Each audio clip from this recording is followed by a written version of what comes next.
Welcome to meeting నేను ప్రసాద్. కేసీఆర్ సభకు హరీష్ రావు డుమ్మా. జగిత్యాలలో పెట్టినటువంటి బహిరంగ సభకు హరీష్ రావు డుమ్మా కొట్టిండు. ఆ రోజే ఢిల్లీకి టూర్.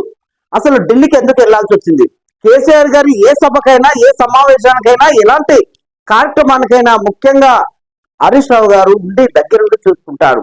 అలాంటి కేసీఆర్ గారి భారీ బహిరంగ సభకు హరీష్ రావు ఎందుకు ఢిల్లీ వెళ్లాల్సి వచ్చింది? ఇటు అధికార పార్టీ నాయకులు కేవలం అక్కడ బీజేపీ నాయకుల కాలు పట్టుకోవడానికి హరీష్ రావు మంత్రాలు జరపడానికి ఢిల్లీ టూర్ పోయిందని ముఖ్యమంత్రి గారి ఆరోపణలు చేస్తున్నారు. కేసీఆర్ గారి సభకు నిజంగానే హరీష్ రావు కావాలనే పోలేదా, లేదంటే ఏదన్నా వాళ్ళ పని ఉండే పోలేదా? ఆ రోజు ఎందుకు ఢిల్లీ టూర్ పెట్టాల్సి వచ్చింది? ఆ ఢిల్లీ టూర్ వెనకాల మతలబ్ ఏంటి? అసలు ఆ విషయాలు ఏం? అసలు హరీష్ రావు గారు చెప్పే ప్రయత్నం చెప్పలేకపోతా ఉన్నాడు.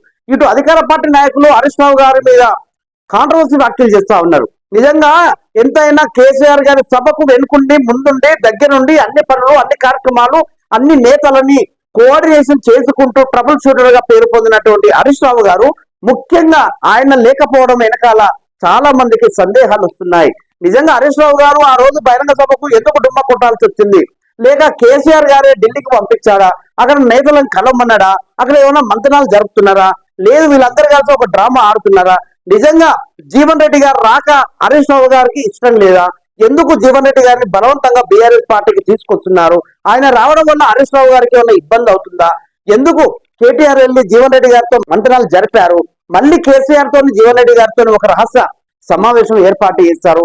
ఈ జీవన్ రెడ్డి గారి రాకకు మంత్రాలు జరిపినటువంటి సందర్భంలో హరీష్ రావు గారు ఎక్కడ కూడా జీవన్ రెడ్డి గారితో ఎలాంటి మంత్రాలు కానీ ఎలాంటి కార్యక్రమాలు కానీ ఎక్కడ కూడా కలిసినట్టు కానీ మీడియాలో కనిపించలేదు. జీవన్ రెడ్డి గారి రాకను హరీష్ రావు గారు ఎందుకు వ్యతిరేకిస్తున్నాడు? ఇవన్నీ చూసుకుంటే నిజంగా అక్కడ బహిరంగ సభకు హరీష్ రావు గారు డుమ్మా కొట్టడం వెనకాల ఢిల్లీ టూర్ వెనకాల ఏదో కొన్ని చాలా మందికి సందేహాలు వస్తున్నాయి. అవి నిజం అనిపిస్తున్నాయి. అక్కడ ముఖ్యమంత్రి రేవంత్ రెడ్డి గారే వీటి మీద చాలా హాట్ గా కామెంట్ చేశారు హరీష్ రావు గారి మీద. నిజంగా సందేహాలు వస్తున్నాయి. బీజేపీ నేతలని ఎందుకో రహస్యంగా కలవాల్సి వచ్చింది. ఆ బహిరంగ సభ రోజునే ఢిల్లీ టూర్ ఎందుకు పెట్టుగా ఉన్నాడు? ఎందుకు బీజేపీ నేతల ఇళ్ల చుట్టూ అపాయింట్మెంట్ తీసుకుని హరీష్ రావు గారు రహస్యంగా కలవాల్సి వచ్చింది? ఆ విషయాలన్నీ మీడియా సమావేశంలో బయట పెట్టాలని రేవంత్ రెడ్డి గారే విమర్శలు చేశారు. ఈ వీటన్నిటికీ హరీష్ రావు గారు ఎలాంటి సమాధానం చెప్తారో చూడాలి. చూస్తూనే ఉండండి మీటింగ్ న్యూస్. ప్రసాద్.